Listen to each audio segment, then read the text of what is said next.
Paseos por la Sierra, con Alberto Garín. La localidad de Támara de Campos se encuentra situada en la provincia de Palencia, a 30 kilómetros al norte de la capital, y destaca sobre todo por la belleza de su iglesia parroquial, dedicada a San Hipólito, un edificio iniciado a finales de la Edad Media y que sufrió numerosas y muy interesantes modificaciones a lo largo de las 3 siguientes centurias. Támara se encuentra situada al norte del páramo del Monte del Rey, entre los cauces de los arroyos del Corsario y de la Horca que nacen en este páramo y en medio del cual se genera un pequeño cerrete natural que es donde desde la antigüedad se ubicó la localidad. Esta pequeña loma, este pequeño cerrete, llegó a contar en la Edad Media con una muralla que la rodeaba en su totalidad y de la que aún se pueden observar algunos vestigios tanto de una de las entradas monumentales al sitio como algunos restos de muros siempre alrededor del pie del cerro. Inicialmente los habitantes de Támara aprovecharon la ladera norte para colocar la localidad, la primitiva localidad. A partir de ahí fueron remontándola. La iglesia parroquial no se encuentra en la mera cumbre de este pequeño cerro, sino inmediatamente antes, y la cara sur del cerrete ha sido aprovechada de forma tradicional para abrir en ella bodegas donde almacenar los vinos de las uvas que se cosechaban en el propio entorno de Támara. Por cierto que en la mera cumbre de este pequeño cerrete lo que nos vamos a encontrar es ya el templo rehecho donde estuvo en su día una iglesia previa de la Orden de San Juan, que fueron los últimos en llegar a la ocupación de este territorio de Támara. En cualquier caso, la ubicación geográfica es la propia de muchas de estas localidades de Castilla, donde se busca el mínimo abrigo que pueda ofrecer ese cerro y la población se ubica contra uno de los laterales de ese cerro, tratando de buscar la protección, sobre todo contra los vientos y el frío, que pueda dar, por mínimo que sea, la cumbre de dicha pequeña colina. Como comentábamos antes, la parte original de la localidad de Támara estaba situada al pie del cerro por su cara norte y es allí donde se fundó a mediados del siglo X el monasterio de San Miguel, del que en la actualidad se conserva una iglesia de factura mucho más tardía.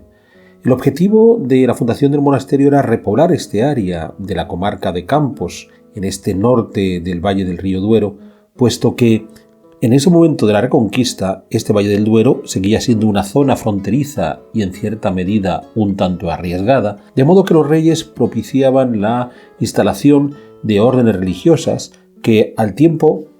que desarrollaban su vida cenobítica eran un foco de atracción para posibles repobladores que quisieran instalarse en esta zona que, como digo, al ser aún parte de la frontera frente al Al-Ándalus, era un sitio de riesgo. Hemos de pensar en esta idea. Estamos tratando de atraer población a un lugar que es complejo y, por tanto, en torno a este monasterio, auspiciando cierta moral, cierta vida religiosa, es como se organiza la primera ocupación de la zona. Campesinos que inmediatamente van a poner en explotación las tierras con cultivos de cereal, de la vid que contábamos antes y, por supuesto, completado todo con la ganadería.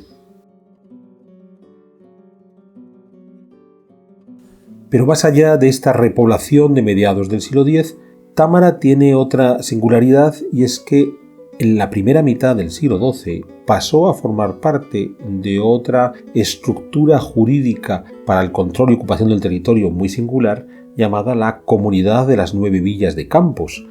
configurada por 9 aldeas, entre ellas Támara, que se encontraban en el curso bajo del río Ucieza, un afluente del Carrión, río al que iban a parar los 2 arroyos que limitan la propia localidad de Támara. ¿Por qué se constituyó esta comunidad de las 9 villas de Campos? Pues posiblemente dentro de los conflictos que se estaban viviendo entre la reina de León, doña Urraca, y su exmarido, Alfonso I el Batallador, rey de Aragón. Cuando se había producido la separación de este matrimonio, Alfonso I invade la parte oriental del Reino de León, es decir, Castilla, y sus tropas llegaron más o menos hasta estos territorios de las 9 villas entre las cuales se encuentra Támara. La idea de crear esta comunidad de las 9 villas era entregar una serie de privilegios a sus habitantes para que se mantuvieran a pesar de los riesgos a los que estaban sometidos por la presencia de las tropas aragonesas o para incentivar la llegada de nuevos habitantes. De esta manera, lo que se pretendía era asentar la población y asegurar el territorio que tenía que permanecer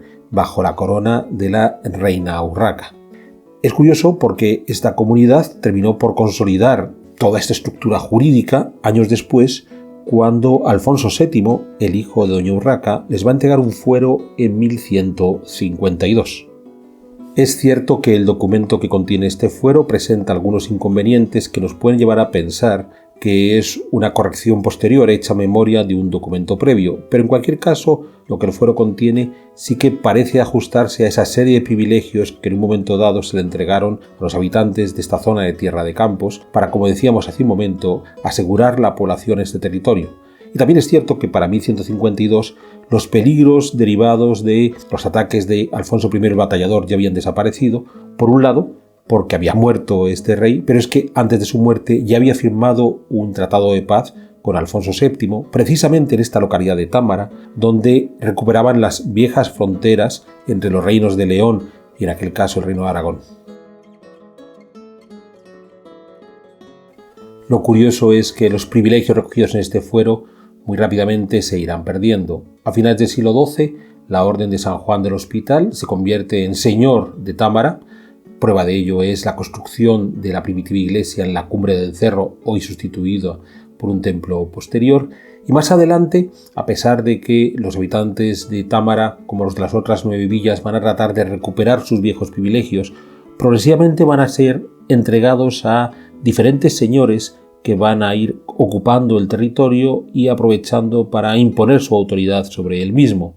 Lo llamativo es que todos estos señores serán los que vayan enriqueciendo el notable patrimonio artístico que hoy vemos en Támara, sobre todo su iglesia parroquial, la de San Hipólito.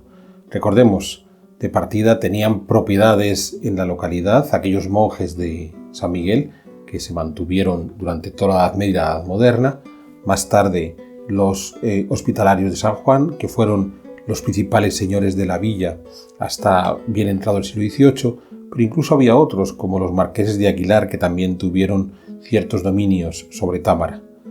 El paso de todos estos señores, como digo, queda claramente fijado en el patrimonio artístico que podemos ver en Támara, donde tenemos de forma destacada la iglesia, una construcción de finales de la Edad Media, a la que tuvo una reforma importante con su torre pórtico ya en la Edad Moderna, y a la que se fueron añadiendo toda una serie de retablos en la que tenemos los elementos simbólicos asociados a estos diferentes señores que terminaron por hacerse con el dominio de la localidad, que inicialmente, como veíamos en aquellos comienzos del siglo XII, junto con las otras 8 villas aledañas, habían logrado un grado de autonomía notable gracias a las vicisitudes de las guerras con Alfonso I el Batallador y su exesposa doña Urraca.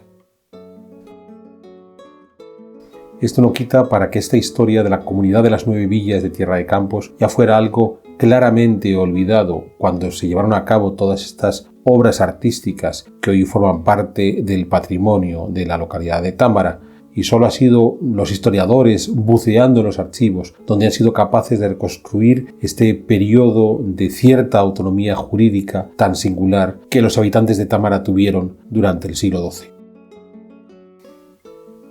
Por cierto, señalábamos antes que ya desde época medieval se cultivaba la vid en esta parte de Tierra de Campos, que los lugareños aprovechaban para vendimiar y producir su vino e incluso construyeron bodegas tradicionales en la ladera norte de ese cerro donde está Támara, y si es posible y tienen ustedes la oportunidad, aprovechen la ocasión para visitar alguna de estas bodegas.